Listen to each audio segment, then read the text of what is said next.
370 के बारे में कुछ कंफ्यूजन और डाउट्स क्रिएट किए जा रहे हैं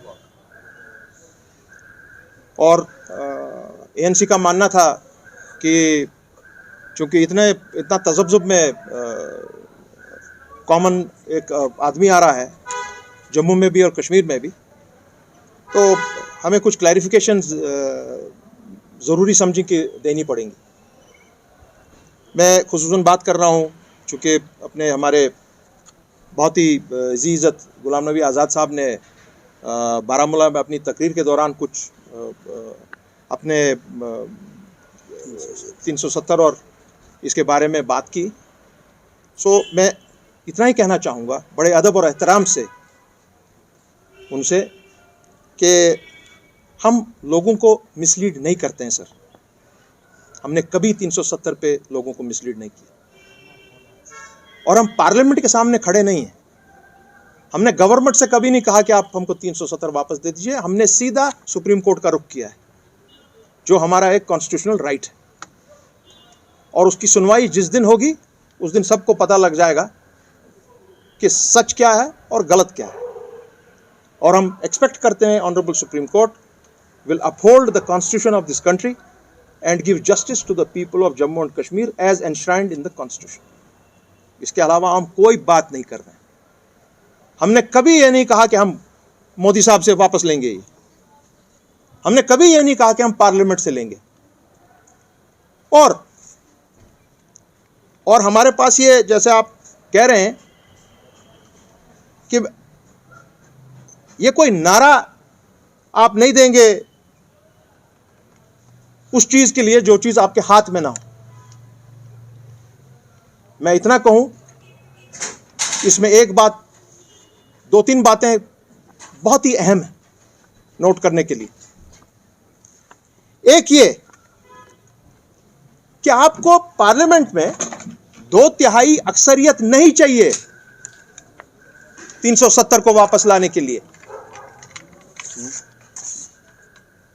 वो मीनिंगलेस है।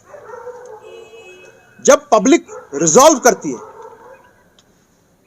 अहद करती है, तब पार्लियामेंट कोई वैल्यू नहीं रखता। आपने देखा होगा पंजाब के फार्म लॉज गवर्नमेंट ने इजरा कर दिए। उसके बाद क्या हुआ? क्या जब उनने वापस किए, क्या उनने पार्लियामेंट से पूछा? उससे अहम एक और चीज, नागालैंड में फाइनल स्टेजेस पर इस वक्त बातचीत हो रही है नागाज की और गवर्नमेंट ऑफ इंडिया की, और उन्होंने बेसिक शर्त कही है कि हमको अपना कॉन्स्टिट्यूशन दीजिए और अपना फ्लैग दीजिए, उसके अलावा हम कोई बात ही नहीं करेंगे। Are you asking from the parliament? No, you not. So आप ये कैसे कह रहे हैं कि मुझे नंबर्स चाहिए, 350 लोग चाहिए? मुझे बिल्कुल नहीं चाहिए। और एक चीज जिसमें पार्लियामेंट का कोई एक्ट जो कॉन्ट्रडिक्टरी हो and violative of the basic structure of the constitution, it does not need 2/3 majority to resolve it. That is law. You don't require it. हमको नहीं चाहिए नंबर्स। इसलिए मैंने जैसे कहा, numbers are meaningless when 370 will come up. Meaningless. हमारे पास 3 विकल्प हैं, judiciary, executive and the parliament. We have taken the route that is given to me by the constitution of this country and we have gone there. और वहां करीब 23 applicants हैं। मेरी उनसे बहसती, उनके एक छोटे भाई, उनसे गुजारिश होगी, आजाद साहब please join us in the fight to restore 370 to its original shape, and please stand with the people of Jammu and Kashmir in the parliament with us.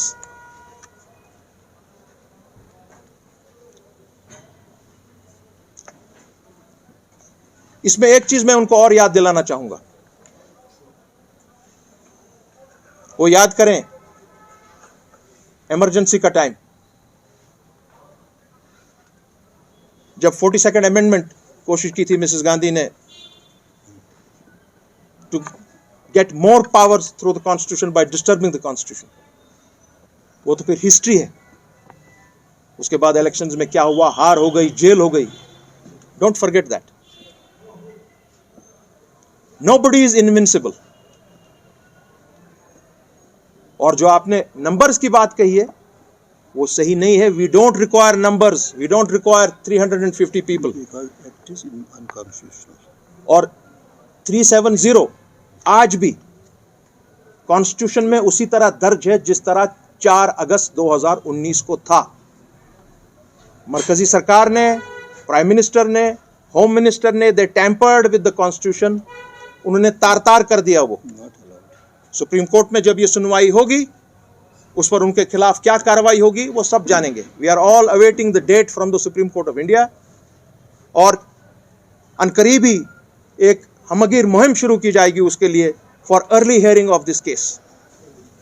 ये हमारा मानना है और मैं उम्मीद रखता हूं अपने जी इज़्ज़त आज़ाद साहब से कि वो इन चीज़ों का नोट लेंगे और जो कन्फ्यूजन क्रिएट हुआ है जम्मू कश्मीर में या पूरे मुल्क में वो कन्फ्यूजन सही नहीं है. We don't require the numbers in the parliament for restoration of 370. Thank you.